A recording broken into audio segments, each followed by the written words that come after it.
ازيكم؟ الناس دايما بتربط الاستقالة بالخناقات والمشاكل، مع انك ممكن تستقيل بهدوء وده يفتح لك فرص تانية اكتر. طب ازاي؟ انا مريم ابو الفتوح وده برنامج في الشغل من مسارات.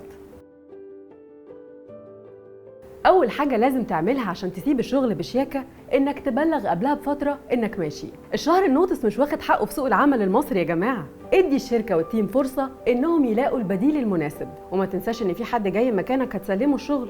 وبمناسبة بقى تسليم الشغل، لازم تبقى عارف ان اللي هيجي يشتغل مكانك مش شبهك دلوقتي، ده شبهك من كام سنة لما كنت لسه داخل جديد وخبرتك اقل، وبالتالي مهما كانت خبرته فهو عايز منك النصيحة والإرشاد.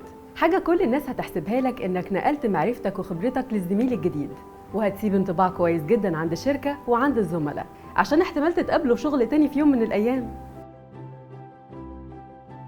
تاني حاجة انت هتسيب الشغل بس لسه كمان شهر. الشهر اللي هتبلغ بيه ده شهر شغل بجد، حتى لو في حاجة مضايقاك من الشغل لازم تكمل بتركيز وكفاءة.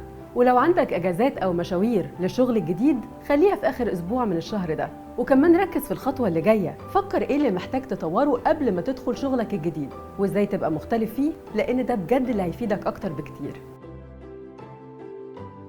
لو انت بقى بتسيب الشغل بسبب مشكلة، هنا بيظهر دور الاكزيت انترفيو، واللي انا بسميها جلسة الوداع.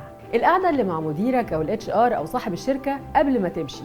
هنا بقى مفيش حرج، تقدر تتكلم براحتك في السلبيات اللي انت شايفها، طبعا من غير ما تعيب لا في المؤسسة ولا في اي شخص. خليك شيك ولطيف ومهني، بتتكلم في الشغل والشغل بس، وفي نفس الوقت قول انت سبت الشركة ليه، لأن نفس المدير ده لو كنت لطيف معاه هو بنفسه اللي هيرجعك لو الأسباب دي راحت، أو ممكن يبقى مديرك في مكان تاني.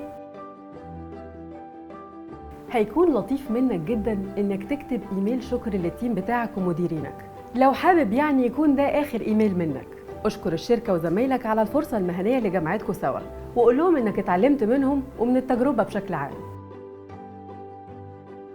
النهايات أخلاق، وأخلاق النهايات في الشغل هي اللي هتديك الفرصة ترجع له، وهتدي الفرصة للشركات التانية يثقوا فيك لما يسألوا عليك.